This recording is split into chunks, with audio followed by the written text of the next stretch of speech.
Margaret MacAllister had always been proud of her family's meticulously kept records. As the family historian and keeper of the MacAllister estate in the Scottish Highlands, she had spent decades organizing documents, photographs, and memorabilia that traced her lineage back to the 18th century. So when she noticed the inconsistencies in the summer of 1975, 50 years after her three brothers had posed for what would become the most important photograph in family history, she knew something was terribly wrong. It began with a simple request from her nephew James, who was writing his university thesis on post-Great War family dynamics. "Aunt Margaret," he had said during his visit to the estate, "could you show me the documents about great-uncle Thomas? I can't seem to find any official records of him after 1925. Margaret had laughed off the request initially. "Nonsense, dear boy. Thomas MacAllister lived until 1967. He was the middle brother, born in 1901. I have dozens of documents about him." But when she went to the family archive room in the east wing of MacAllister Manor, she discovered something that chilled her to the bone. The filing cabinet that should have contained Thomas's documents was nearly empty. Birth certificate, gone. School records missing, military service papers vanished. Even his death certificate had disappeared. "This is impossible," she murmured, frantically searching through other cabinets. "I organized these files myself just last year." James, a serious young man studying history at Edinburgh University, helped her search. "Aunt Margaret, look at this," he said, holding up the family Bible where births and deaths were traditionally recorded. "There's an entry for Robert MacAllister, born 1899, and one for William MacAllister, born 1903, but there's no entry for Thomas." Margaret examined the Bible closely. The paper was authentic, the ink properly aged, but somehow it was as if Thomas MacAllister had never existed. Yet she had clear memories of her middle brother, his laugh, his love of photography, his gentle nature that contrasted with Robert's intensity and William's carefree spirit. "James, go to the library and fetch the family photograph albums," she instructed, her voice shaking slightly. "There are dozens of pictures of Thomas. This is simply some kind of mistake." When James returned with the leather-bound albums, they made a discovery that defied explanation. Page after page showed photographs of family gatherings, holidays, and special occasions featuring Robert and William MacAllister. But Thomas was nowhere to be found. In pictures where Margaret distinctly remembered all three brothers being present, only two appeared. "Aunt Margaret," James said carefully, "are you certain there was a third brother? Perhaps you're thinking of a cousin or a family friend who was so close he seemed like a brother." "James MacAllister," Margaret said firmly. "I am 73 years old, and my memory is perfectly sound. I had three brothers, not two. Thomas was born between Robert and William. He served in the Great War, came home in 1919, and lived in this house until he married in 1928. Boom! But even as she spoke, Margaret felt a creeping doubt. If Thomas had truly existed, where was the evidence? That evening, Margaret sat alone in the family study, surrounded by photo albums and document boxes. She had spent the entire day searching, and the results were consistent and impossible. No trace of Thomas MacAllister existed in any official record or family documentation. She picked up the most important photograph in the collection, the one taken on Christmas Day, 1925. It showed the three MacAllister brothers standing in front of the great fireplace in the manor's main hall, or at least it should have shown three brothers. In the photograph before her, only Robert and William appeared.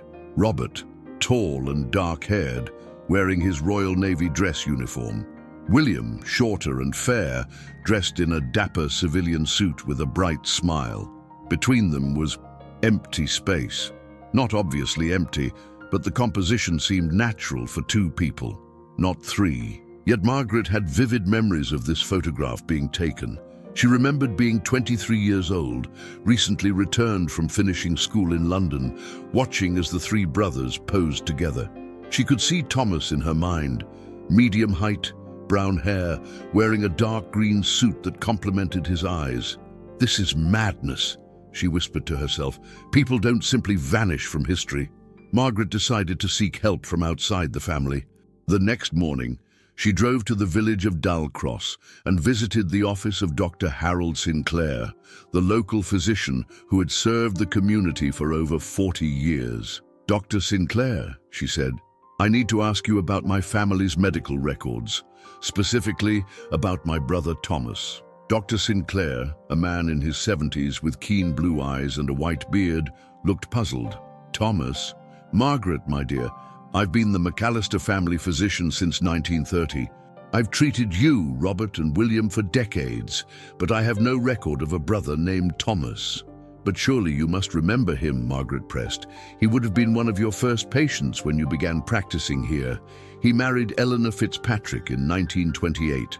"Eleanor Fitzpatrick married William MacAllister in 1928, Dr. Sinclair corrected gently.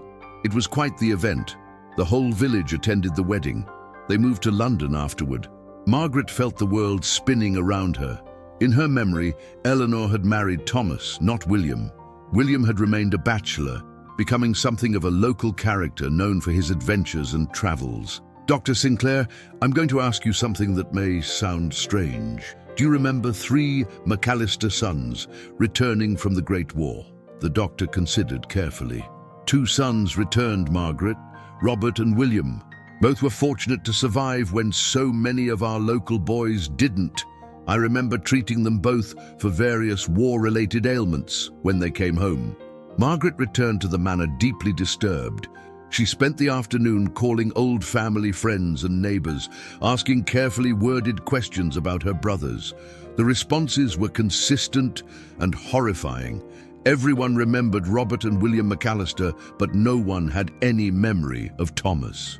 That evening, she received an unexpected visitor. Mrs. Agnes Campbell, the village postmistress and unofficial keeper of local gossip, arrived at the manor carrying a small package. "Margaret, dear," Mrs. Campbell said, "I found something odd today while cleaning out the old mail storage room. This package was addressed to Thomas MacAllister at your manor, postmarked 1926, but it was never delivered. I thought you might want to see it." Margaret's hands trembled as she accepted the package. Here, finally, was proof that Thomas had existed. The package was wrapped in brown paper, tied with string, and bore the address, Mr. Thomas MacAllister, MacAllister Manor, Dalcross, Scotland, in elegant handwriting. "Mrs. Campbell, do you remember my brother Thomas?" The elderly postmistress looked confused. "Thomas, dear, I've known your family for 60 years. You had 2 brothers, Robert and William. William was always my favorite, such a charming man." After Mrs. Campbell left, Margaret carefully opened the package. Inside was a leather-bound journal and a letter dated December 15th, 1926. The letter was from someone named Dr. Pemberton at the Royal Society of Antiquarians in London. "Dear Mr. MacAllister, thank you for your inquiry regarding the ancient Celtic artifact you discovered on your family's property. I have examined the photographs you sent, and I believe you may have found something of extraordinary historical significance. However, I must warn you that objects of this nature have been associated with certain unusual phenomena throughout history. I strongly advise that you bring the artifact to London immediately for proper study and safekeeping. There are forces at work that you may not fully understand, and the safety of your family may depend on handling this matter with the utmost discretion.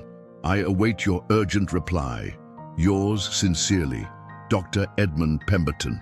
Margaret opened the journal with trembling hands. The pages were filled with Thomas's handwriting. She recognized it immediately, though she couldn't explain how. The entries began in January 1926. January 15th, 1926.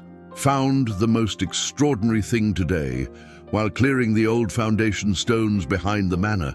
A carved stone disc unlike anything I've seen before. The symbols appear to be Celtic, but much older than anything typically found in this region. Robert thinks I should sell it to collectors, but William believes it should stay with the family. Something about it feels significant. February 3rd, 1926. Strange dreams since finding the artifact. Always the same. I'm standing in this house, but no one can see me. Robert and William walk past as if I'm not there. Mother calls for dinner, but sets only 2 places. Must be the stress of adjusting to civilian life. March 20th, 1926. Wrote to Dr. Pemberton at the Royal Society. He's agreed to examine the artifact. The dreams are getting worse. Sometimes I wake up and feel like I'm fading, like I'm becoming less real somehow. June 10th, 1926. Dr. Pemberton wants me to bring the artifact to London immediately. He says it's connected to ancient Celtic rituals involving temporal displacement. He used words like chronological isolation and historical erasure. I don't understand what he means, but I'm beginning to fear I know what he's talking about. The journal entries continued through the summer of 1926, becoming increasingly desperate, as Thomas described a growing sense that he was being erased from existence. The final entry was dated December 24th, 1926. Tomorrow we take the Christmas photograph. I can feel it happening. I'm disappearing from people's memories, from records, from history itself. The artifact is responsible somehow. I've hidden it where Robert and William will never find it, but I fear it's too late for me. If anyone ever reads this journal, know that Thomas MacAllister existed. I lived, I loved, I served my country, and I tried to protect my family from something I didn't fully understand. The artifact is buried beneath the rowan tree behind the chapel. Whatever you do, don't let them find it. Some things are meant to stay hidden. Margaret closed the journal, her heart racing. If Thomas's account was true, then he had discovered something that had literally erased him from history, except from her memory, and now this journal. She looked again at the Christmas 1925 photograph. This time she studied it more carefully. In the space between Robert and William, she could see the faintest outline, a shadow that didn't quite belong to either brother, a suggestion of a third figure that the camera had captured even as reality itself was being rewritten. "Thomas," she whispered to the empty room, "I remember you, and I'm going to find out what happened." Margaret spent the night reading and rereading the journal, planning her next steps. If the artifact Thomas described was still buried beneath the rowan tree, it might hold the key to understanding what had happened to her brother. But Dr. Pemberton's letter had warned of dangerous forces at work. As dawn broke over the Scottish Highlands, Margaret MacAllister made a decision that would change everything. She would find the artifact, uncover the truth about Thomas's disappearance, and somehow restore her brother to history. What she didn't know was that there were others who had been waiting 50 years for someone to discover Thomas's secret, and they would do anything to keep it buried. Margaret MacAllister barely slept that night. As the first grey light of dawn crept across the Scottish Highlands, she was already dressed and making her way to the garden shed to gather the tools she would need. If Thomas's journal was accurate, the artifact responsible for his erasure from history was buried beneath the ancient rowan tree behind the family chapel. The chapel, built in the 14th century, sat on a small hill overlooking the loch. It had been abandoned for regular worship since the 1890s, when the village built a larger church. But the MacAllister family had maintained it as a place of contemplation and family ceremonies. The rowan tree Thomas mentioned was massive, its gnarled roots extending in all directions around the stone foundation of the chapel. Armed with a spade, a hand trowel, and a metal detector borrowed from her nephew James, Margaret began her search. The morning mist hung low over the loch, and the only sounds were her breathing and the soft scraping of metal against earth. After 2 hours of careful excavation around the tree's base, the metal detector gave a strong signal. Margaret's hands trembled as she carefully cleared away soil and roots to reveal a wrapped bundle buried about 3 feet down. Inside layers of oiled cloth was a stone disc about the size of a dinner plate, covered in intricate Celtic carvings that seemed to shift and move when she looked at them directly. My God, she breathed, recognizing the artifact from Thomas's detailed descriptions in his journal. As her fingers traced the carved symbols, Margaret felt a strange sensation, a dizzying moment where the world seemed to flicker, like looking through old film that skipped frames. For just an instant, she could have sworn she saw a third figure standing beside Robert and William in her memories of that Christmas morning in 1925. A voice behind her made her jump. "Mrs. MacAllister, I believe that belongs to us." Margaret spun around to find three men approaching across the chapel grounds. They were dressed in modern business suits, completely out of place in the rural Scottish setting. The one who had spoken was tall and thin, with steel grey hair and eyes that seemed much older than his face suggested. "I'm sorry, but this is private property," Margaret said, instinctively clutching the artifact to her chest. "You're trespassing." "My name is Mr. Aldrich," the man replied with a slight smile that didn't reach his eyes. "I represent certain interests that have been monitoring your family for quite some time. We've been waiting for someone to discover what your brother Thomas found 50 years ago." "How do you know about Thomas?" Margaret demanded. "Mrs. MacAllister, we know about Thomas because we're the ones responsible for his current situation," Aldrich said matter-of-factly. "Your brother stumbled upon something that threatened the natural order of things. We simply corrected the timeline." The casual way he spoke about erasing a human being from existence horrified Margaret. "You're talking about my brother's life. You stole his entire existence." "We preserved the greater good," Aldrich replied. "Thomas MacAllister discovered an artifact that should have remained hidden.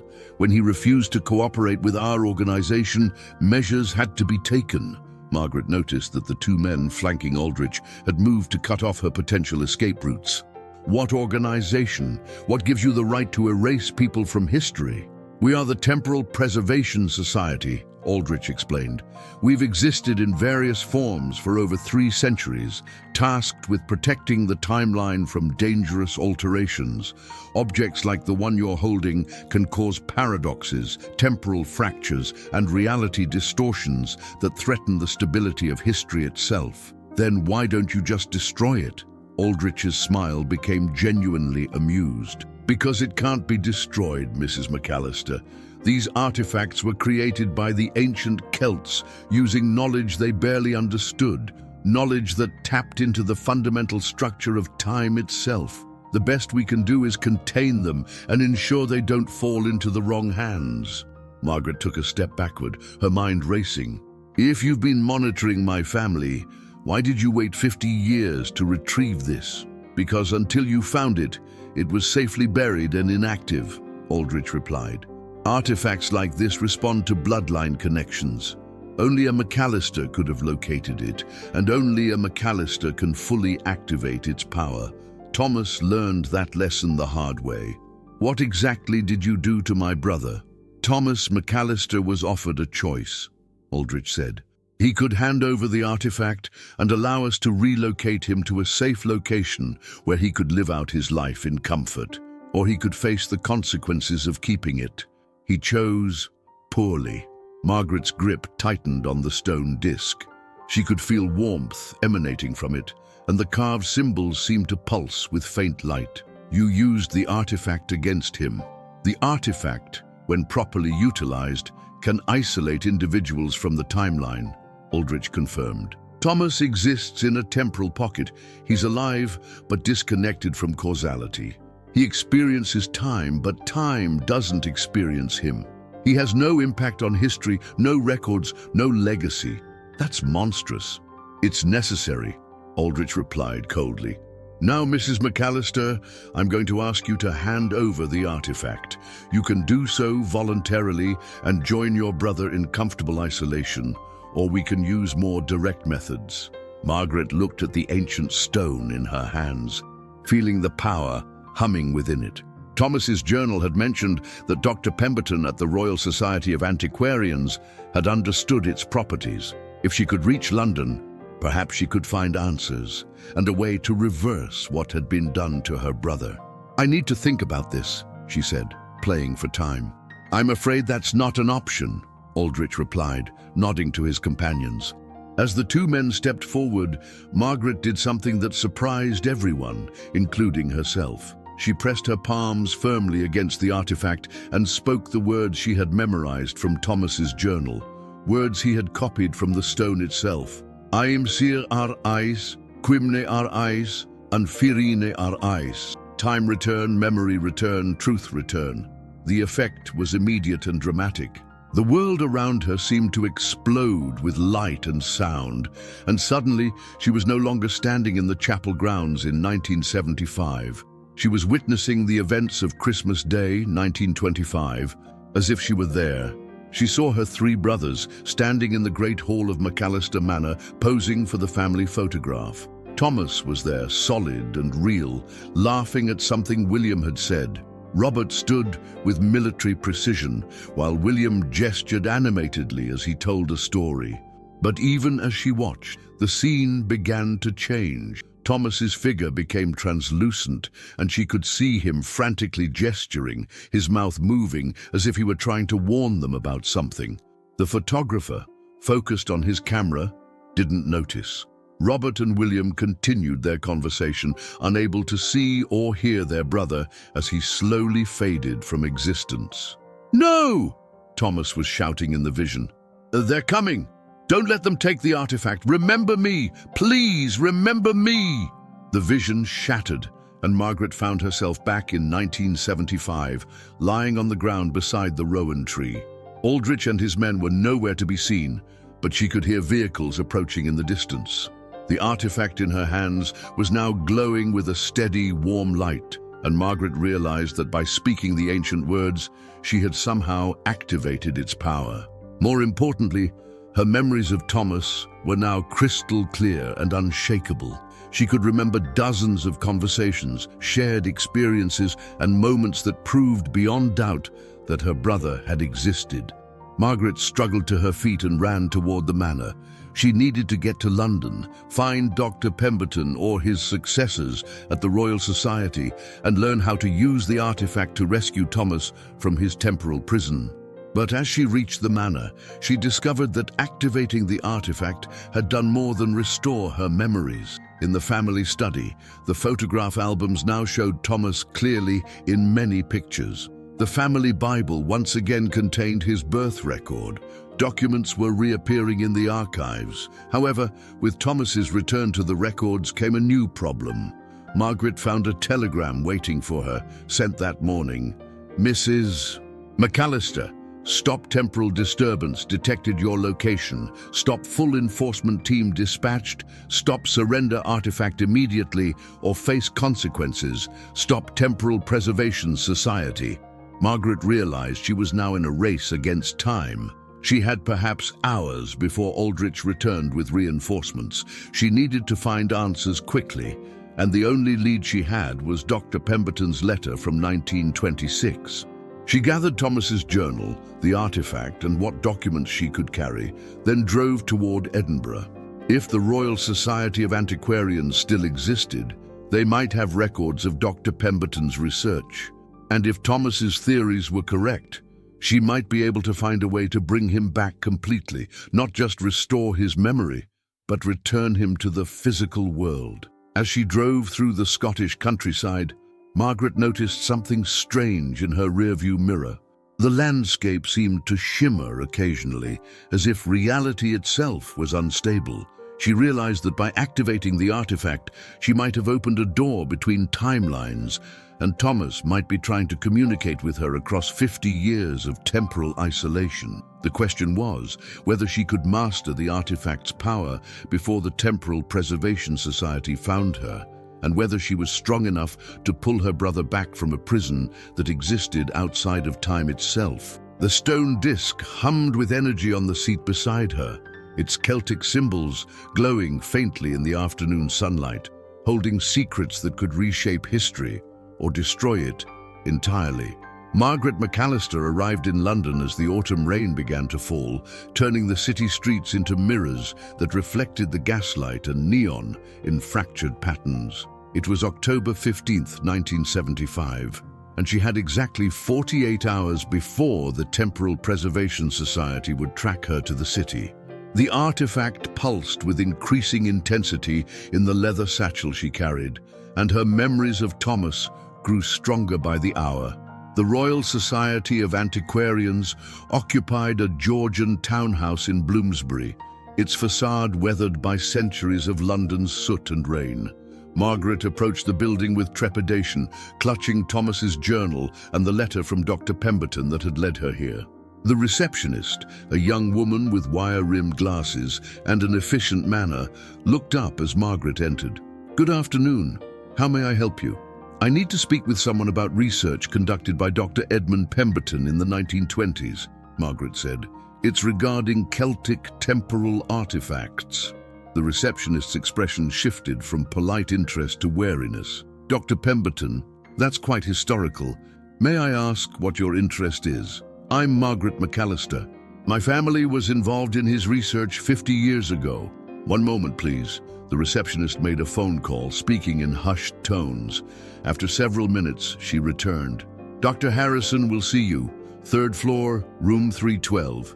Dr. Elizabeth Harrison was a woman in her 40s with prematurely grey hair and sharp, intelligent eyes. Her office was lined with books on archaeology, anthropology, and subjects that Margaret couldn't quite identify from their cryptic titles.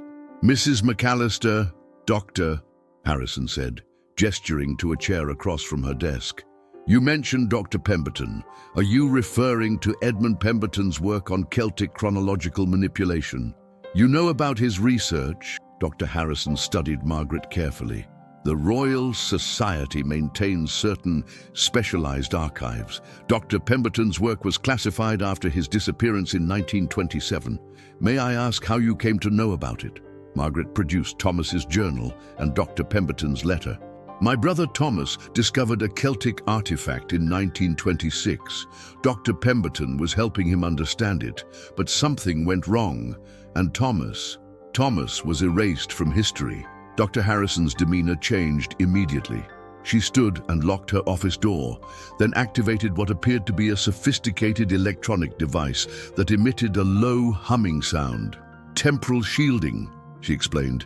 "If you're carrying what I think you're carrying, we need to prevent detection. The Temporal Preservation Society has monitoring equipment throughout London. You know about them? The Royal Society has been fighting them for over 2 centuries. Dr. Harrison replied grimly. "They call themselves preservationists, but they're actually temporal fascists. They believe history should be controlled and manipulated to serve their idea of order." Margaret opened her satchel, revealing the glowing Celtic artifact. Dr. Harrison's eyes widened. "Dear God," she whispered.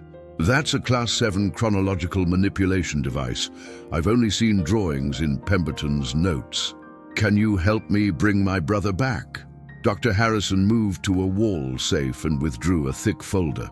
"Before I answer that, you need to understand what your brother discovered and why the TPS was so determined to stop him." She spread several documents across her desk, including photographs of similar artifacts and dense technical notes in multiple hands. "The ancient Celts had a sophisticated understanding of time that we're only beginning to comprehend," Dr. Harrison explained. "They created these artifacts not as weapons, but as tools for what they called temporal healing, correcting distortions in the natural flow of time. Distortions. Paradoxes, anachronisms, people or events that existed outside their proper temporal context. The Celts believed that time was like a river that occasionally developed blockages or diversions that needed to be cleared." Margaret studied the documents. "But the TPS uses them differently." "Exactly. The TPS discovered that the artifacts could be used to isolate individuals or events from the timeline, effectively erasing them from causality while keeping them in a kind of temporal limbo. They've been using this power for centuries to eliminate people they consider threats to their version of history." "How many people have they erased?" Dr. Harrison's expression darkened. "We estimate thousands. Scientists, artists, political leaders, anyone whose existence or discoveries might lead to timelines they don't approve of. They operate on the principle that a controlled, predictable history is preferable to the chaos of free will. But you said the artifacts were meant for healing. Can that process be reversed? That's what Dr. Pemberton was working on when he disappeared, Dr. Harrison said, producing a leather-bound journal similar to Thomas's. This is Pemberton's research diary. He theorized that the temporal isolation process could be reversed, but it required a blood relative of the isolated individual and a complete understanding of the artifact's operation. Margaret felt a surge of hope. I'm Thomas's sister, and I have his artifact. It's extremely dangerous, Dr. Harrison warned. Pemberton attempted the reversal process in 1927. That's when he vanished. We believe the TPS stopped him, possibly erasing him as well. But his research survived. The Royal Society had learned to hide information across multiple timelines, Dr. Harrison explained.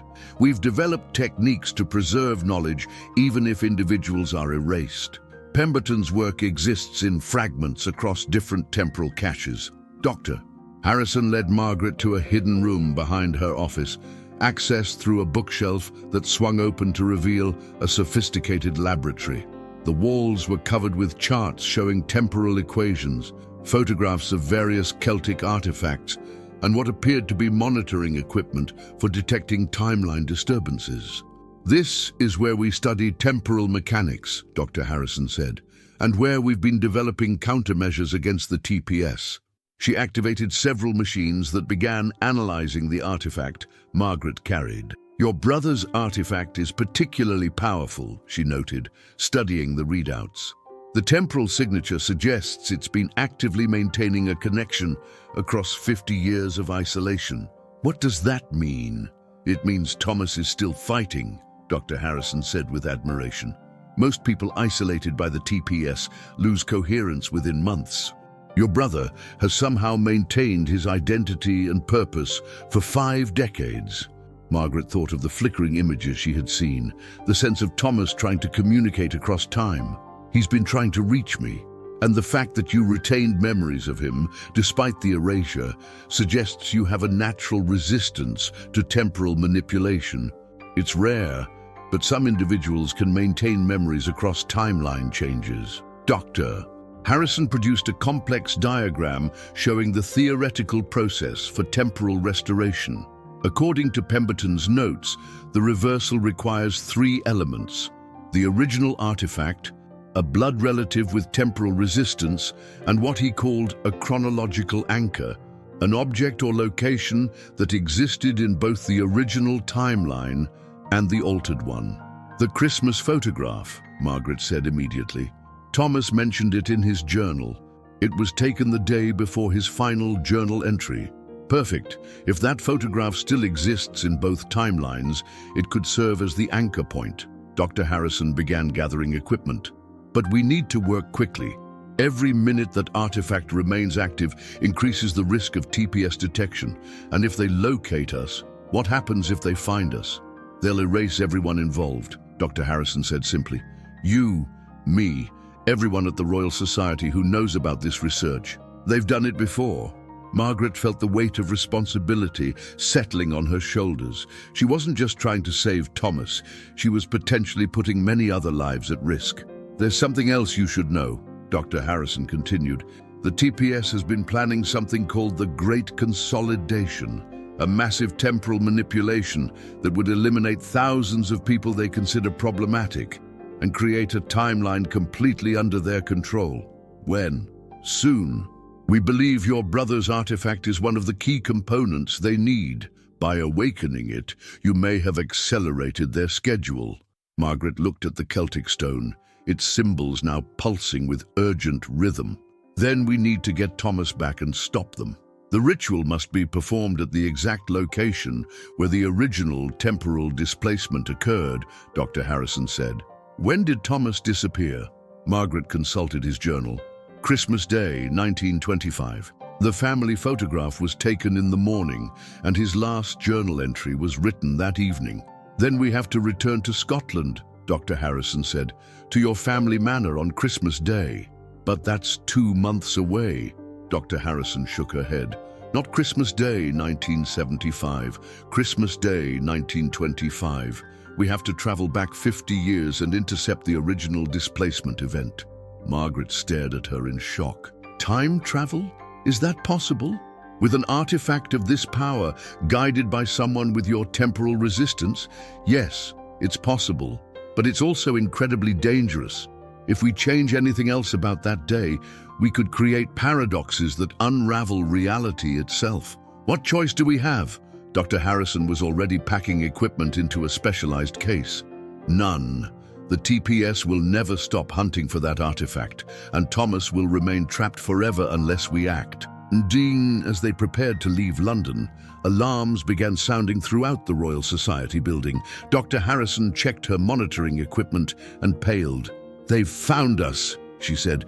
"The TPS enforcement team is surrounding the building." Margaret grabbed the artifact, feeling its power surge through her. "Can we still reach Scotland?" "If we leave now," Dr. Harrison said, leading her toward a hidden exit.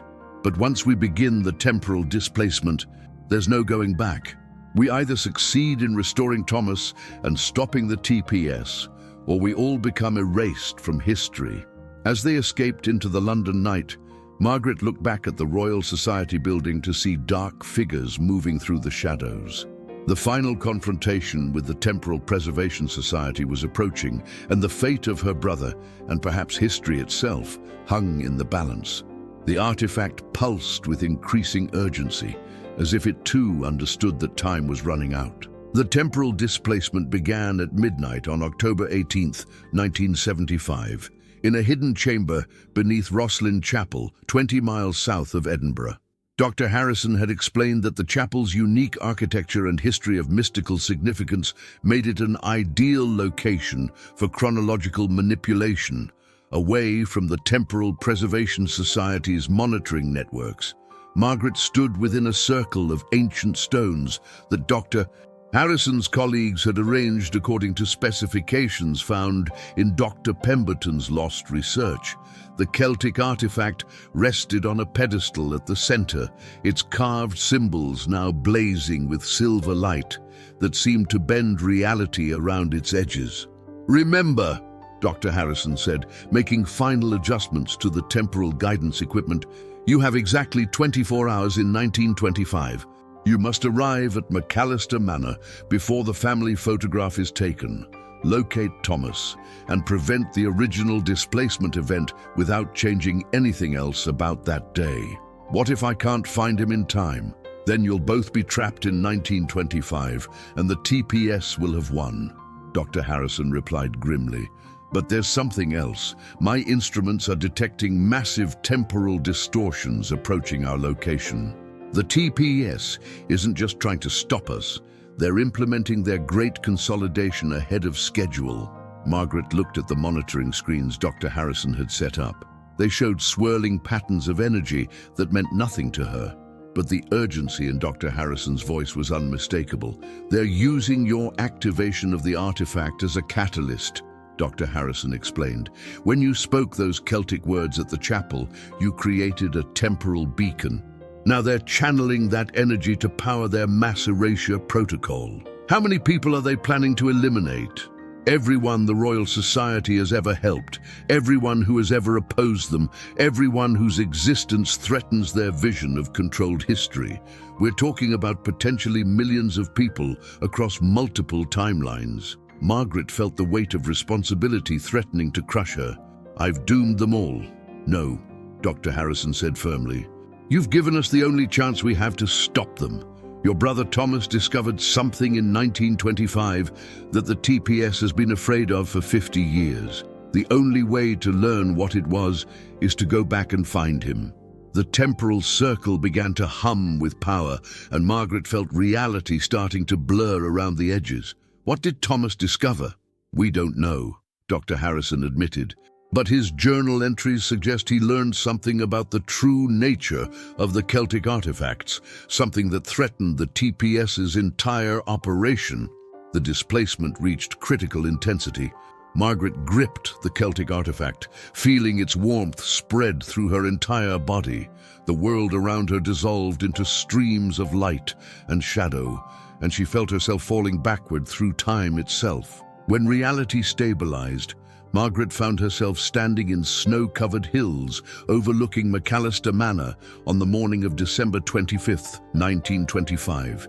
The sight of her family home, as it had been 50 years ago, brought tears to her eyes. The manor was decorated for Christmas, with wreaths in every window and smoke rising from multiple chimneys. But Margaret could immediately sense that something was wrong. The temporal artifact in her hands was resonating with another source of energy somewhere nearby, and she could feel distortions in the air like heat waves in reverse. She made her way carefully down the hill toward the manor, staying hidden among the pine trees that lined the approach. Through the windows, she could see people moving about inside, her family preparing for Christmas morning celebrations. And there, chopping wood behind the house, was Thomas. Margaret's heart leaped at the sight of her brother, solid and real, exactly as she remembered him. But even from a distance, she could see he was troubled. His movements were nervous, and he kept looking over his shoulder as if expecting something terrible. She circled around to approach him from behind the woodshed, staying out of sight of the manor's windows. When she called his name softly, he spun around with an axe in his hands, his face showing a mixture of fear and confusion. "Who are you?" Thomas demanded. "How do you know my name?" Margaret realized that to Thomas, she was a complete stranger. In 1925, she would have been 23 years old, not the 73-year-old woman she had become. But there was no time for elaborate explanations. "Thomas, I'm Margaret, your sister, from 50 years in the future. I've come to warn you about what's going to happen today." Thomas lowered the axe, but remained suspicious. "That's impossible." "Aye." Margaret showed him the Celtic artifact and his own journal. "You're going to write this journal over the next year. You found this artifact beneath the chapel foundation, and Dr. Pemberton warned you about the Temporal Preservation Society." Thomas's expression changed as he recognized the stone disc. "You have it, but I buried it last night after..." His eyes widened. "You said 50 years in the future. Does that mean they erased you from history, Thomas?" "This morning, after the family photograph is taken, agents from the TPS will arrive. They'll use your own artifact against you, trapping you in temporal isolation." "Then I won't let them take the photograph," Thomas said immediately. "No!" Margaret grabbed his arm. "If you change anything else about today, you could create paradoxes that destroy everything. We have to let events proceed exactly as they did until the moment of your displacement." Thomas looked toward the manor, where Margaret could see Robert and William getting dressed for the formal photograph. "Then how do we stop them?" Dr. Pemberton's research suggested that the displacement can be prevented if the artifact is properly shielded at the moment of activation. But we need to understand what you discovered about the Celtic stones. What made the TPS so afraid of you? Thomas led her to a hiding place he had prepared behind the chapel. "I found something in the ancient inscriptions, something the TPS doesn't want anyone to know." He showed her a series of rubbings he had made from the chapel's oldest stones. The Celtic artifacts weren't just tools for temporal manipulation.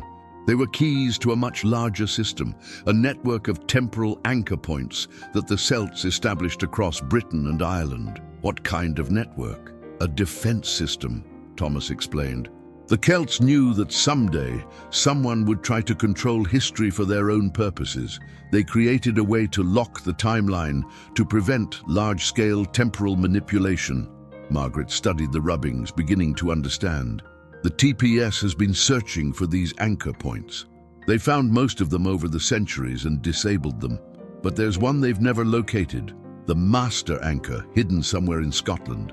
If activated, it would make their mass erasure protocol impossible. "Do you know where it is?" Thomas smiled grimly. "That's what I discovered yesterday.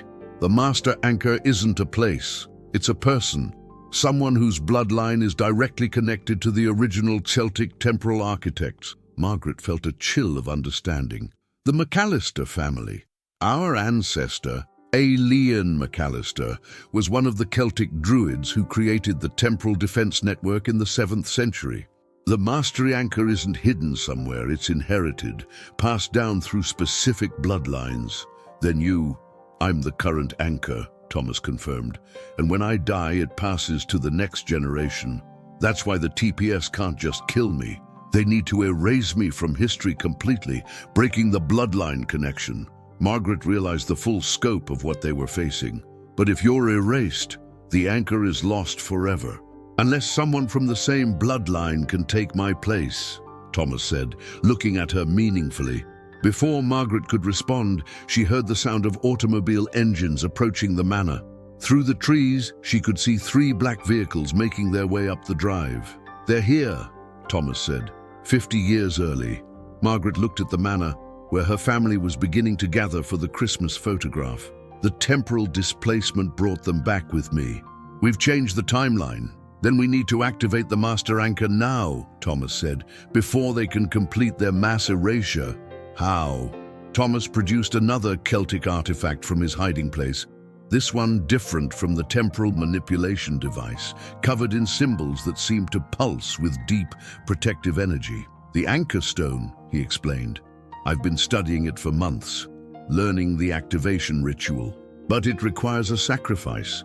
The current anchor must willingly merge with the temporal network, becoming part of the defense system itself. Margaret understood what he was suggesting. You'll cease to exist as an individual. But I'll become something more, a guardian of history itself, preventing anyone from controlling or manipulating the timeline for their own purposes. The sound of car doors slamming echoed across the grounds. Margaret could see figures in dark coats emerging from the vehicles, moving with purpose toward the manor. There's another way, Margaret said suddenly. Dr. Harrison said the artifacts respond to bloodline connections. If we're both from the same lineage, you want to share the anchor, Thomas realized. 2 guardians instead of 1.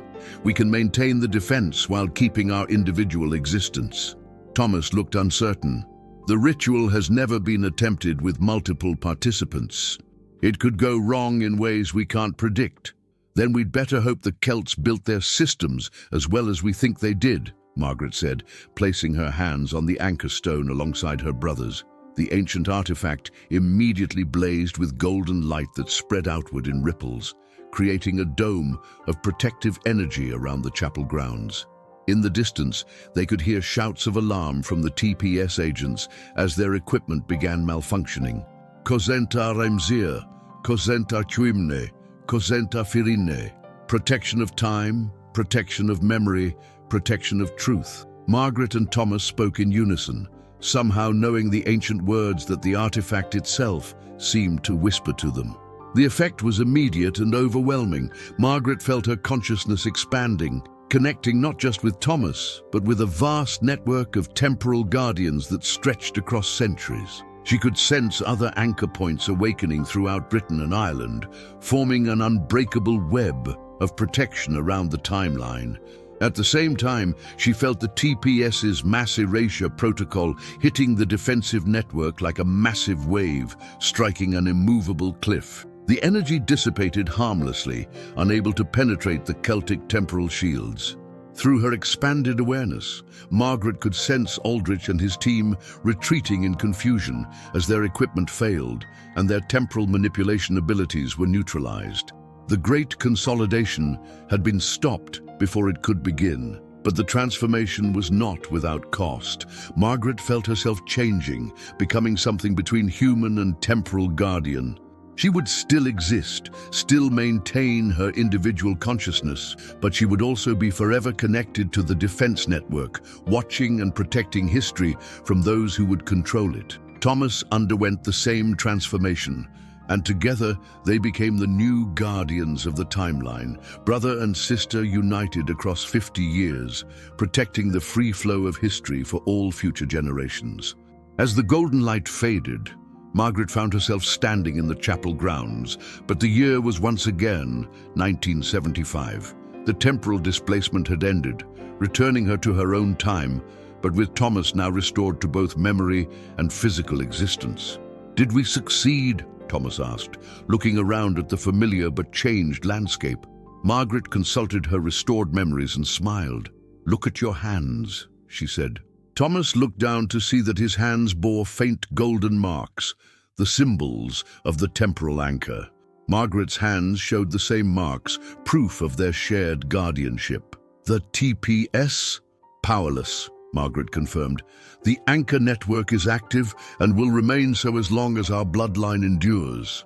They walked together toward MacAllister Manor, where Margaret knew they would find a world where Thomas MacAllister had never been erased from history, a world where the Christmas photograph of 1925 showed three brothers, as it always should have. Behind them, the Celtic artifacts lay quiet and protected, their ancient purpose finally fulfilled.